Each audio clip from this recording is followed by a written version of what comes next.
Guys, just did it. Just did it. Literally next try. Next try. And it actually was the next try, so yay for me. And I lost everything and remain here patiently. The throne will certainly receive you. But the question remains. What do you want? Tell me. Light, dark, or something else entirely? So, alright, hold up. So there's a light there. Turn around. There's a light there. Now, two things to note. First off, yeah, he gave you no souls. No, he didn't. He's not dead. I don't believe he's dead at all. That was a test. Well, considering the fact he talked to you after you killed him. Yeah, I'd say so. Dying breath, maybe, but I don't believe it. Now, do you want to know which... I'm not going to tell you which ending does what. I'm sure you can figure it out. Well, I was going to say, but this is the end of the game. This is it. But do you want me to tell you which ending would have been available had you not killed Vendrick? Well, you mentioned 2 endings, and now I'm like, wait. There are 3 endings. 3. 1 without Vendrick, 2 after you kill him. Alright, so this is what it is. So, if you kill Vendrick, if you don't kill Vendrick, the only, like, you turn around, if you don't kill Vendrick, that is the only choice available to you. Oh. If you do, then you get the other option. You get the choice of going to the throne, which is the one in front of you, or that one, that's the one going to the throne, or you can leave and just say, fuck the throne. Yeah. And that's the option you get for killing Vendrick. Also, if you had not killed Vendrick, you would not be able to fight Aldia. Okay. The game would end after the shock. So Aldia really is like the true last boss. This game has a true final boss. I kind of like that. Yeah. I think it's kind of cool. Do you want to know which ending I prefer? Well, one links, just like part 1. One links the flame, one does not. It's the exact same thing. So for the after part 1 and looking at the nature of the world, I kind of honestly side with Velka. Not because let nature run its course. Let things be the way they're actually supposed to be. Also, I'm a human. Fuck the gods. This is my age, bitch. However, to get the stupid ending out of the way, which is inferior and false, we'll do this shit first. Honestly, both endings are pretty solid. We're gonna save the good ending, the Age of Dark ending. We're gonna save that for next time, and I will put that on camera. I will, yes, like brain, remember, this shit's going on the fucking camera. And the ending is the beginning of this episode. By the way, sword, just 2 hits when he appears and there's no flame around him, way better than a bunch of arrows over and over and over again. It's almost as It's almost as if you listened to me, it would have worked better, but I don't know what I'm talking about. Because fuck you. I haven't spent months on this game or anything. You dicky McMoose knuckle cheese bitch. I haven't spent months on this game. I don't know what I'm talking about. No, you don't. Also, I do prefer the other ending, but this is still a each ending it shows some shit that has some lore implications. Well, so let's do it. We're gonna do ending number inferior.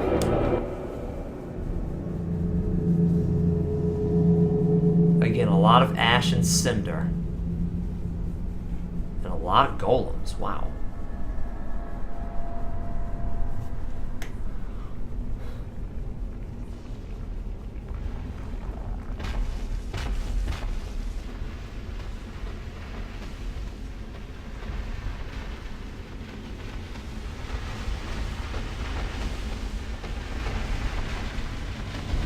So the thing that... Aww, so sweet. The thing that Vendrick who link stole. the fire. You who bear the curse. Once the fire is linked, souls will flourish anew, and all of this will play out again. It is your choice to embrace or renounce this.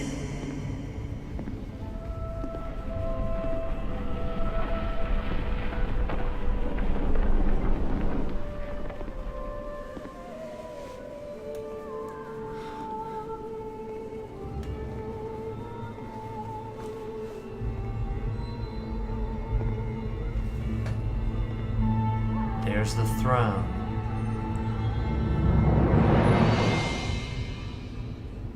Great Sovereign, take your throne.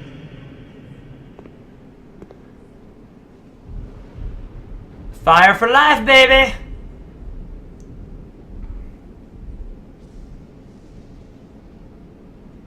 What lies ahead, only you can see.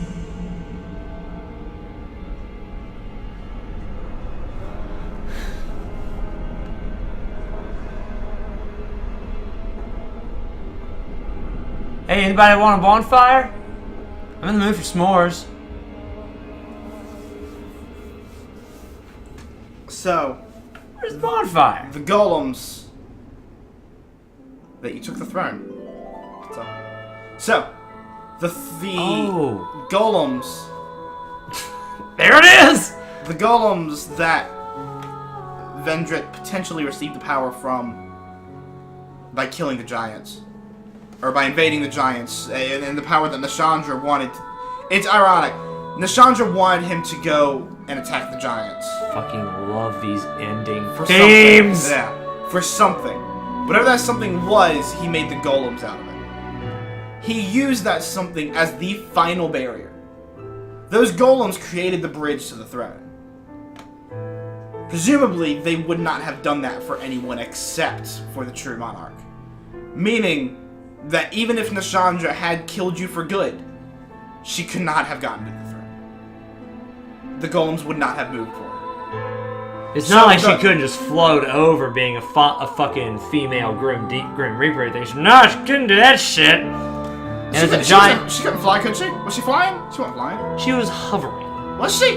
Kind of, sort of, with that stupid skeleton skirt of hers. I don't remember her flying. Alright, well, either way. I can't wait to tackle those guys on New Game Plus without summons.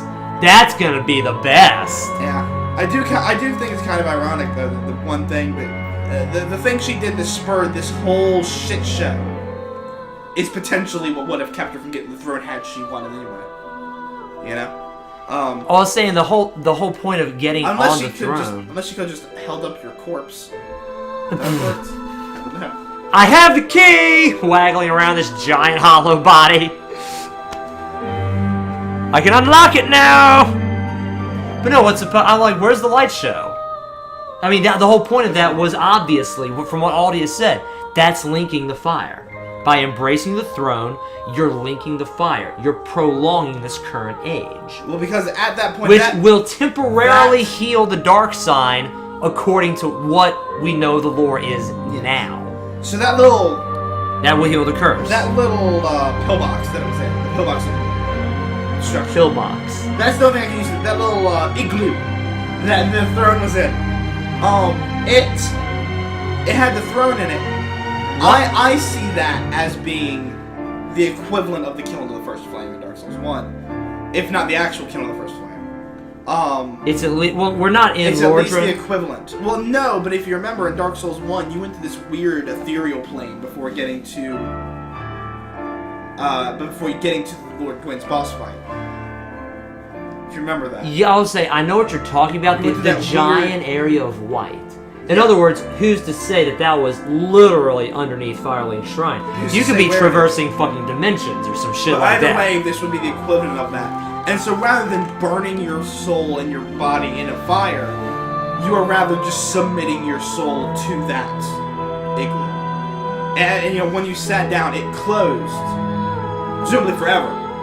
And your soul you'll die in there. And your soul will act as the vessel. Like I said, bad fucking ending. Fuck the Age of the Gods, fuck the Age of Light. Fuck that shit. I'm human, give me the dark, give me the immortality, give me the power, bitch! That's mine! So I see it. Oh, you're gonna love Dark Souls 3 endings. I'm not gonna tell you what they are, what they do, or anything. That's the ending you have no choice but to get.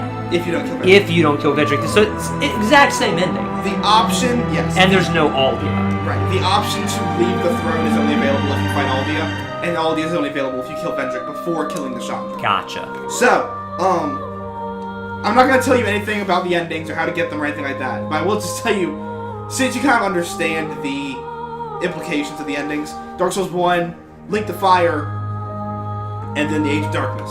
This, Sit the Throne, Age of Darkness. Yeah. Dark Souls 3 has 4 endings. I thought it was 5. 4. Oh, well, 5. Well... Hold on, ladies and gentlemen. He's not done yet, and he's also not sure. Why are you shaming these poor people? It just said director of Dark Souls 2, or original Dark Souls 2. Why are they shaming these people? That's mean. I believe it's 4. It could be. I think it's 4. I haven't played Dark Souls 3 in a while. It's so but mean. Why? Either way, why? One of the, like, they all have their own names. And my favorite ending, and I know it will be your favorite ending, Dark Souls 3. Okay. So I'm not gonna tell you anything about it, but the name of it is the Lord of Hollows. And it's and it's such a good ending. Again, this is like I don't care about fat shaming, fuck the fatties. I don't care about slut shaming, fuck the sluts. Dark Souls 2 shaming, no, it's too far. But you are shaming people who made the original Dark Souls 2. This has got to be a sin. This has got to be this is the second sin right here. This is just the second sin. This is just wrong. Like, they made it better. Give them a break. Come on. It's just mean. No, they're just giving. I mean, now this sad music, it's like singing, like they're like this. This is like the ultimate walk of shame. Yeah, you guys put out that piece of shit, and now you get. Here are all the people that lost their jobs. Here are all the people that slowly went hollow from the inside out. And there was no dark side, so they didn't even come back. They were just fucked. Yeah. So, good game. It's a good game. And the second half of that, without DLC, the second half of that game is not a second half. That's literally 1/8 of the game. Getting to like Drangleic Castle, then a Mana Shrine in the Undead Crypt. Okay, maybe not an 1/8, maybe a 5th. That's like 1/5 of the game. That's not half. 1/4 at least. That is not very much. I mean, like, it got good. Well, man, no. I would say that it's at least a 4th. I'm gonna say a 1/3. And the reason why the first half seemed significantly longer than the second half is throughout the first half you were eating shit constantly. I knew you were gonna fucking say that. I'm just saying, you were having to clear out every section. You were having significantly more trouble in the first half than you were in the second half. That's because by the second half you had decent gear. First half you were having a lot of trouble. If you go back and play it now, again, I can guarantee you that the second half will seem a lot larger in comparison because you'll spend a lot less time on the first half. It's what? Maybe you're right. I honestly think maybe you're right. I honestly think the first half seemed a lot longer than it should. Not to be mean, but because you were constantly eating shit. It's. I'm just kidding. It was totally to be mean. This is dark. But, fuck you.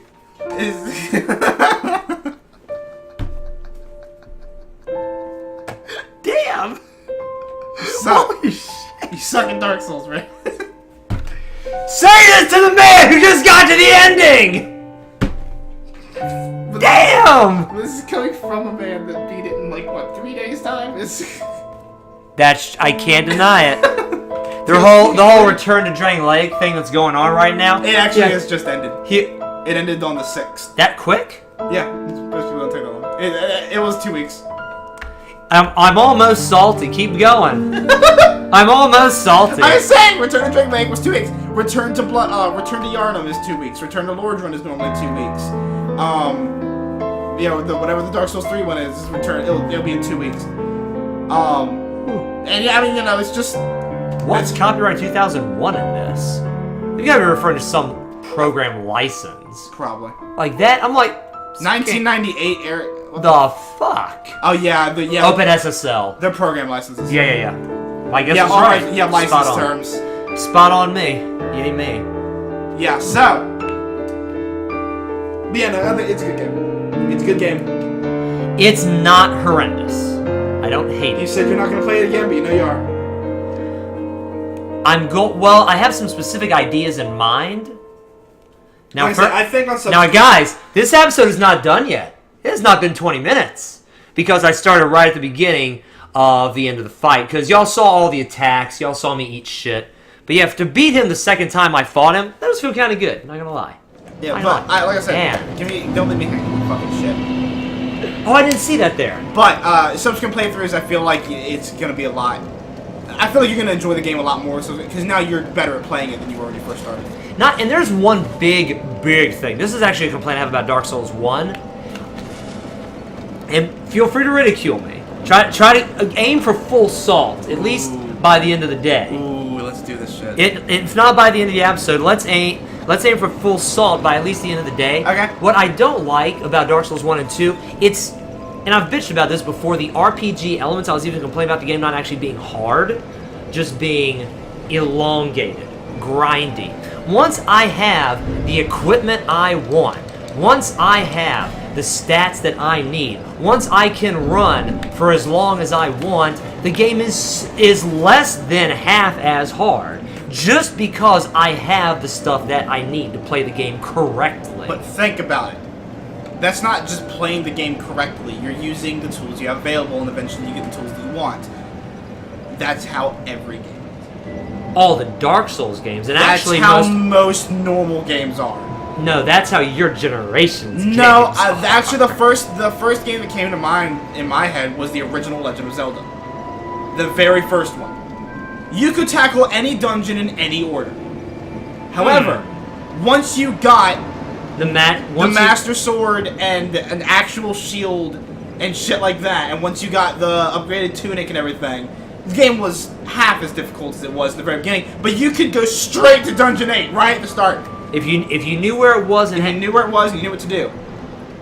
No, you needed a candle for Dungeon 8. You needed a bomb for Dungeon 9. There are a couple of them where you need like. But no, Dungeon 9 you need to be the first 8. Whereas with a Dungeon 8, no. If you had a candle and you knew which tree to burn, bloop, there you go. Yep. Good fucking luck. Good fucking luck.